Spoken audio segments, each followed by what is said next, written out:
시청자 여러분 안녕하십니까? 복지TV 뉴스입니다. 2018년 한 해가 저물어 갑니다. 여러분의 올 한 해는 어떠셨나요? 복지계에서는 1년 동안 어떤 일이 있었는지 화제로 돌아보는 2018 뉴스를 정리했습니다.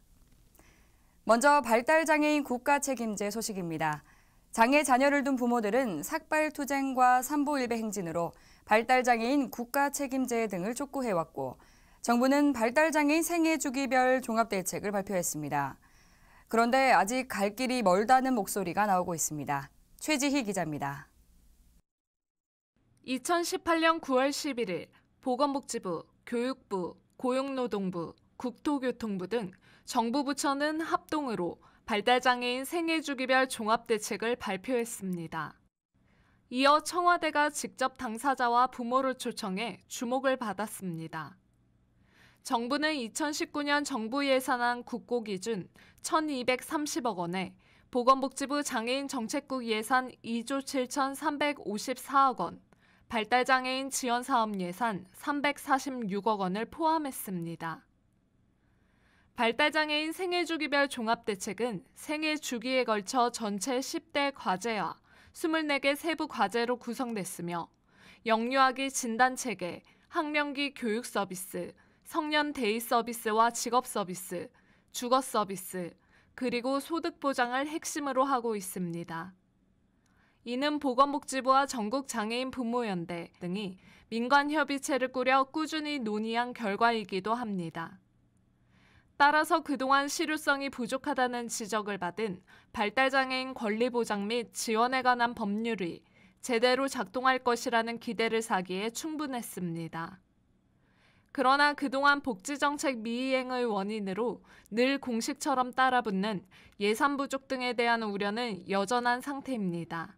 또 일각에서는 정부가 내놓은 대책의 아쉬움을 표하며 더 많은 고민이 필요하다고 평가해 이행 여부와 향후 방향에 대한 감시가 요구됩니다.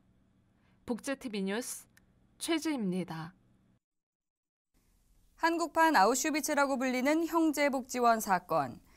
지난 10월 문무일 검찰총장이 비상상고와 함께 피해자들을 찾아 눈물의 사과를 하기도 했죠. 하지만 여전히 형제복지원 피해자는 400일이 넘도록 노숙 농성 중입니다. 아직 남은 과제가 많아 보입니다. 하세인 기자입니다. 1970년대부터 1980년대에 걸쳐 온갖 인권 침해가 벌어졌던 형제복지원 사건.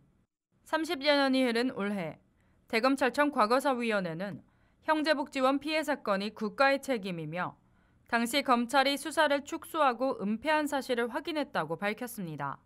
이에 위헌 위법성을 갖고 있는 내무부 훈령 제410호를 근거로 형제복지원 원장의 감금 혐의를 무죄로 판단한 당시 법원의 판결은 법령 위반 판결에 해당된다며 검찰총장의 비상상고를 권고했습니다. 이어 지난달 20일 문무일 검찰총장은 대법원에 비상상고했고 같은 달 27일에는 형제복지원 피해 생존자를 만나 직접 사과를 전했습니다. 검찰은 인권 침해의 실상을 제대로 규명하지 못하였습니다. 이렇게 피해 사실이 제대로 밝혀지지 못하고 현재까지 유지되는 불행한 상황이 발생한 점에 대하여 마음 깊이 사과드립니다. 이에 앞서 부산시 역시 사과를 전했고 진상규명을 위한 법적 근거 마련에 힘을 모으고 있습니다. 사회 전반에서 국가폭력이 인정되고 있고 잘못된 과거사를 바로잡겠다는 의지를 보여주고 있지만 이를 위한 법적 근거가 마련되지 않고 있는 상황입니다. 지난 2014년 19대 국회부터 현재까지 형제복지원 진상규명을 위한 특별법은 계속해서 계류 중입니다. 또 과거사 진상규명, 피해 생존자 명예회복, 후속조치 등을 담은 과거사 정리 기본법은 진실규명에 대한 여야당의 입장차가 좁혀지지 않고 있어 개정안 통과가 미뤄지고 있습니다. 이러한 상황에 피해 생존자들은 여전히 그날의 기억으로 고통의 시간을 보내고 있습니다. 저희도 사람이고 같이 행동할 수 있는 사회 구성원인데 왜 우리를 이렇게 무참하게 가두고 억압했었는지 그리고 513명이 넘는 사람들이 죽어나가야 했었는지 이 사회가 바로잡히고 앞으로 우리 같은 피해자들이 안 만들어지기 위해서라도 이 이야기는 듣고 바로잡아 주셔야 되겠다라고 저는 생각하고 있습니다. 피해 생존자들의 고통을 더 이상 외면하는 것이 아닌 이들의 명예회복과 진상규명을 위해 국회가 나서서 해결할 의지를 보여야 합니다. 복지TV 뉴스 하세인입니다. 올해는 2018 평창 동계대회를 빼놓을 수 없죠. 1988년 서울에 이어 30년 뒤 평창으로 한국은 동학의 올림픽과 패럴림픽을 모두 개최한 나라가 됐습니다. 또한 동계 패럴림픽 사상 첫 번째 금메달을 기록하기도 했는데요. 정두리 기자가 알아봤습니다. 대한민국이 잊지 못할 2018년에는 평창이 있습니다. 1988년 서울 대회에 이어 30년 만에 다시 한국을 찾아온 스포츠 축제. 지난 2월과 3월은 동계올림픽과 패럴림픽이 이어지며 어느 때보다 열정이 가득했던 겨울의 기억을 남겼습니다. 49개국 500여 명의 선수들이 출전했던 2018 평창 동계 패럴림픽에서 우리 대표팀은 동계 패럴림픽 출전 사상 처음으로 금메달을 목에 걸었습니다.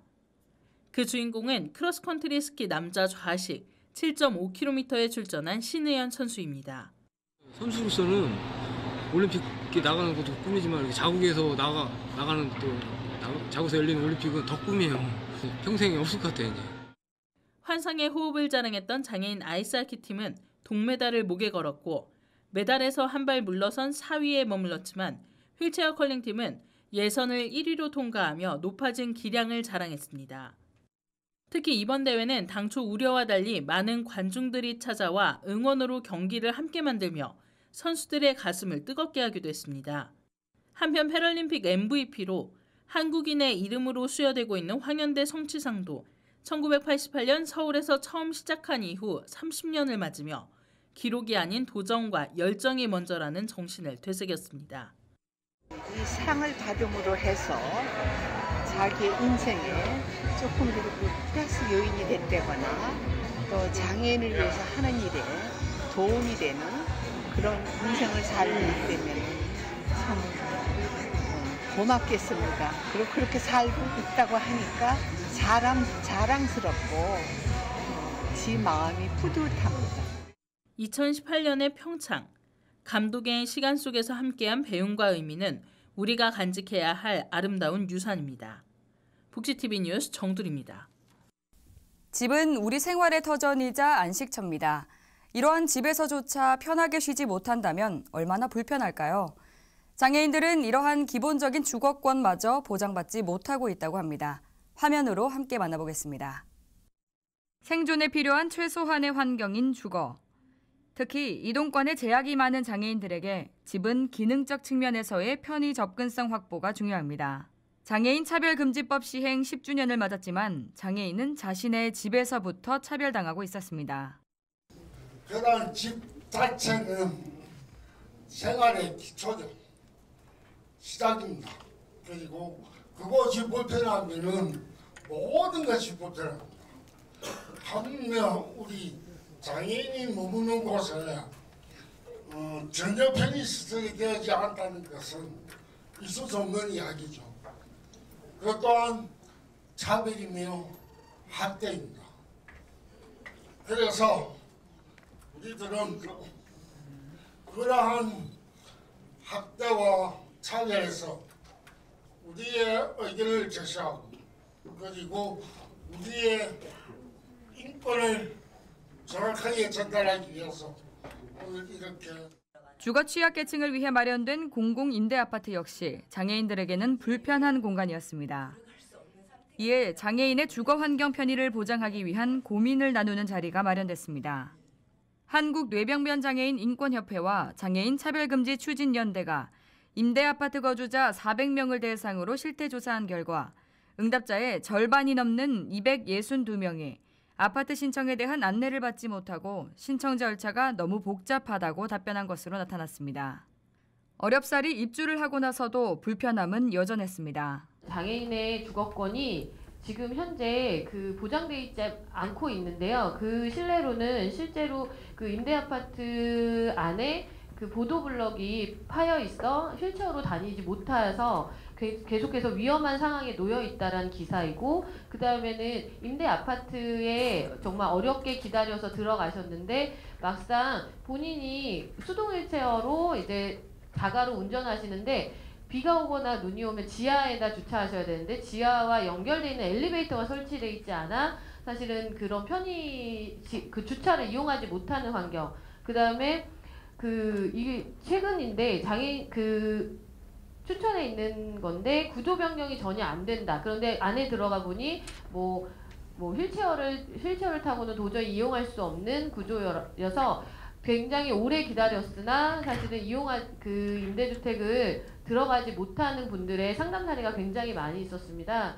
이 밖에도 휠체어를 이용하는 장애인의 경우 자신의 집안에서조차 접근할 수 없는 곳이 있다는 응답이 179건이나 되는 등 장애인들의 주거권이 보장받지 못하고 있는 것으로 드러났습니다.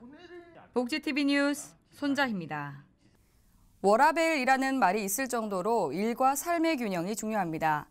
그렇지만 장애인 활동 지원사들은 별다른 휴게 시간이 없어 어려움을 호소하고 있는데요. 이에 대해 6개월의 계도 기간 뒤 대책 마련을 하겠다는 정부는 묵묵부답입니다. 하세인 기자입니다. 지난 7월 복지부가 내놓은 장애인 활동지원사 휴게시간 지원 방안. 6개월의 계도 기간이 올해 말 끝납니다. 그러나 복지부가 이에 대해 아무런 대안을 내놓지 않아 이를 비판하는 목소리가 나왔습니다. 전국 활동지원사 노동조합은 지난 20일 청와대 분수광장 앞에서 기자회견을 열었습니다. 이들은 복지부는 재가 서비스 직무 특수성을 고려하지 않은 지침을 내놓고 계도 기간이 끝나감에도 대책 없이 무책임한 태도를 보이고 있다고 지적했습니다. 재가 서비스라는 활동 지원 서비스 특성상 기관들이 휴게 시간을 부여한다고 해도 또다시 실질적인 휴게 시간 부여가 아니기 때문에 이 부분에 대해서는 전혀 정부에서는 아무런 대책도 없는 상황이고, 한편 전국 활동지원사 노동조합은 휴게 시간을 일정 기간 단위로 모아 사용하는 휴게 시간 저축제 제도화 도입을 요구하며 서명전과 선전전을 진행하고 있습니다. 복지TV 뉴스 하세인입니다. 한 해가 저물어가는 12월 곳곳에서 따뜻한 손길이 이어지고 있습니다. 대전시에서 대한적십자사와 대전시 중구의회가 우리 이웃들을 위해 온정을 나눴습니다. 윤성은 기자입니다. 대전시에서는 특별한 나눔 실천 현장이 있었습니다. 대한적십자대전 세종지사 사랑의 빵 나눔터에서는 한국걷기운동본부 회원들과 초록어린이재단 후원자 봉사단체인 초록산타클럽의 봉사자들이 빵 나눔 봉사를 위해 빵 만들기에 나섰습니다. 여러 가지 봉사활동이 많은데 일단은 이제 이런 빵을 만들어서 어려운 애들한테 나눠주는 그런 봉사활동으로 나왔죠. 서툰 솜씨에도 직접 반죽을 하고 모양을 만들어가며 빵을 전달할 생각에 정성을 다하는 모습이 아름답습니다. 봉사하면서 봉사하는 것 자체가 기쁨인 것 같아요. 즐거움이고 행복이고. 주변에 어렵고 힘든 사람들을 위해서 항상 오랜 시간 같이 할 예정입니다.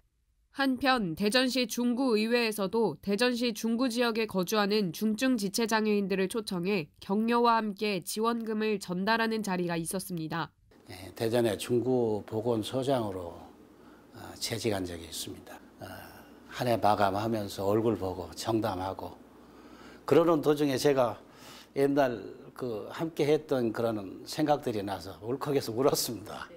우리 사회에는 이렇게 숨은 노력을 하는 사람들이 많이 있기에 추운 겨울이 따뜻하게만 느껴집니다. 새해에도 온정의 손길이 이어지길 기대해 봅니다. 복지TV 뉴스 윤성은입니다.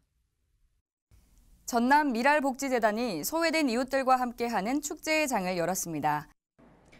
지난 20일 여수 여도초등학교 강당에서는 복지시설의 장애인과 노인들이 다 함께 모여 오랜만에 바깥 나들이를 즐기며 한 해를 마무리하는 시간을 가졌습니다. 이날 열린 미랄 다사랑 대축제는 섬김과 나눔의 정신으로 소외된 이웃들의 삶의 질향상을 위해 노력하고 있는 전남 미랄복지재단에 속한 직접 장애인과 노인 거주시설 4곳을 위해 마련됐습니다. 모두가 즐기며 재충전할 수 있었던 다채로운 공연과 함께 후원자들을 위한 자리도 마련돼 추운 겨울 따뜻한 마음을 나눈 사람들에 대한 감사함도 전할 수 있었습니다. 그동안 민관이 협력해 청소년, 사회봉사대축제, 장애인 등반대회 등을 주관해온 전남미랄복지재단은 지역사회 복지 발전을 목표로 다양한 복지 사업을 지원하고 있습니다. 평소 시설에서 생활하며 사람과 사회에 소속되기를 바라는 장애인과 노인들을 위한 다양하고 실질적인 복지 제도와 지원이 더욱 정착하는 사회를 기대해봅니다. 복지TV 뉴스 권혜영입니다. 시민들의 평생학습과 교육복지를 위한 순천시민대학이 수료식을 가졌습니다.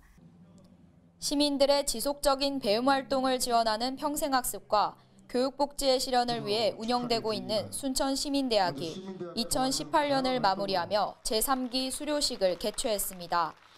20일 순천시 평생학습관에 모여 수업 영상을 관람하는 수강생들의 입가에는 졸업을 앞둔 여느 학생들과 다름없이 알차게 보낸 한 학기에 대한 뿌듯한 미소가 번져 있었습니다. 2부에 걸쳐 진행된 수료식 공연에서는 수강생들이 8월부터 4개월가량 교육을 받으며 갈고 닦은 실력을 뽐내는 작품 전시와 발표를 통해 모두가 한마음으로 서로의 수료를 축하하는 시간을 가졌습니다. 특히 수업에 성실히 참여해 전문 분야의 자격증을 취득하거나 관련 대회에서 수상하는 성과를 거둔 우수 수강생을 표창하고 그동안의 노력을 격려했습니다. 끝없는 배움에 대한 긍정적인 욕구를 가진 시민들의 배움터 역할을 해낼 순천시민대학을 통해 시대정신을 선도하는 평생학습 체계가 구축되길 기대해봅니다. 복지TV 뉴스 유채린입니다. 순천시 쓰레기 문제 해결 공론화위원회가 쓰레기 문제 해결을 위한 정책 권고안을 순천시에 전달했습니다. 순천시 자원순환센터 운영이 중단된 후 쓰레기 문제 해결과 사회적 합의를 도출하기 위해 운영했던 순천시 쓰레기 문제 해결 공론화위원회가 100일간의 대장정을 마무리했습니다. 공론화위원회는 지난 9월 7일부터 시민 대표들이 현장 조사와 정책 토론 등을 통해 마련한 순천시 쓰레기 문제 해결 정책 권고안을 허석 순천시장에게 전달했습니다. 정책 권고안에는 행정적 절차 진행과 다양한 처리 시설의 도입 검토 등 환경 복지를 고려한 6대 권고 내용이 담겼습니다. 연말을 맞아 한 해를 되돌아보며 2018 주요 뉴스를 전해드렸습니다. 다사다난했지만 많은 발전이 있기도 한 한 해였습니다. 올해를 마무리하며 주위 이웃과 안부 인사 나누는 분들 많으실 텐데요. 이와 함께 자신에 대해서도 올 한 해 수고했다는 셀프 칭찬해보는 건 어떠신가요? 더불어 새해 새로운 각오도 다지며 다가오는 2019년을 잘 맞이하시기 바랍니다. 복지TV는 2019년에도 최선을 다하겠습니다. 이상 복지TV 뉴스를 마칩니다. 시청해주신 여러분 고맙습니다. 우리 주변에서 일어나는 불공정한 사례부터 억울한 사연, 따뜻한 미담까지 장애인 신문과 웰페어 뉴스 홈페이지를 통해 보다 다양한 소식을 접할 수 있습니다. 시청자 여러분의 제보를 기다립니다. 웰페어 뉴스 홈페이지 또는 전자우편, 전화번호 02-2655-9519로 많은 제보 바랍니다.